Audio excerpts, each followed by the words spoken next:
There's a second one that you see a lot in children, but you will also see it in your teenagers or adults, and that's parallel play, or we call it as also the body doubling.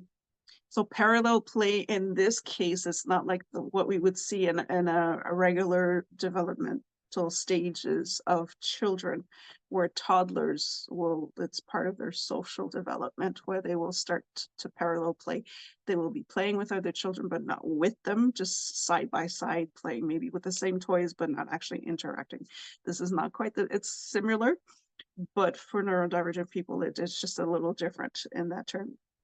So if you see your toddler parallel play, don't think that it's because they are neurodivergent. Not necessarily.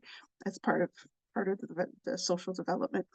Um, so the great thing about parallel play is that there's not really any interaction involved. So it's got quite the opposite of the info dumping.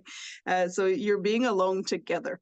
That's basically how you describe it. There's no expectations. You're just being alone but together. So there's that proximity, but you're not interacting. So you exist together. That's it. No expectations. So you're all doing your own thing, but you're in the same room, or you're doing the whole thing, but you're sitting on the couch, sitting side by side. So if for your children, it could be that they're playing video games or watching something on their tablet, and you're sitting next to them reading or doing some kind of work next to it. You could be doing some, getting dinner ready, for example, and they're in the room with you doing their own little thing. For a neurodivergent person, especially in the autistic world, again, that is huge because they feel safe around you, but they don't necessarily want that interaction, especially if they're overstimulated with the sensories. They will want to have that calm time, but that proximity with you gives them a sense of security, again, feeling safe, secure, and they appreciate it. It's another way of showing how you care. It's completely different. As an adult, you could be in the same room, one's playing video games, the other one could be, knitting, crocheting, whatever.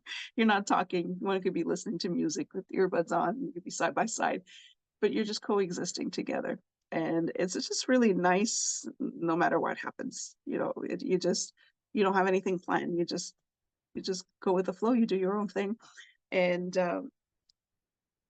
that could be very reassuring for your children to know that there's somebody around them, that they can just be quiet and calm and not be bothered, right? They could just take that time to breathe, but they still have some kind of connection with somebody.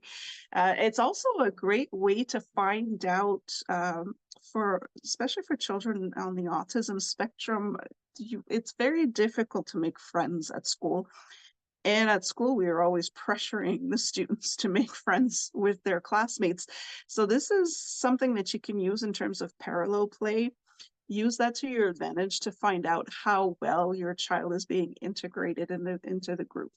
So instead of asking, have you made any friends? Who's your friend? They're not going to answer because they don't really understand what a friend relationship is in the neurotypical sense. But if you tell them, who are you sitting next to today? Or who are you playing next to today? And just pay attention if there's the same name popping up all the time. If it's little Jimmy, it's always there. And it's a positive interaction, right? Because there could be little Jimmy could be a bully. But if it's a positive interaction where you're just always reading my book next to, little Jimmy, but Jimmy keeps popping up, then there's a really good chance that for your child, little Jimmy is his friend or her friend. So that can help you in terms of opening up, and then you can kind of check with the teacher and see how the interaction is to make sure that it is a positive interaction. And that way you know that little Jimmy's your child's friend in your child's definition of what a friend is. So parallel play can be very helpful for you to see how your child is doing in terms of social interaction at their level. So keep that in mind. The other one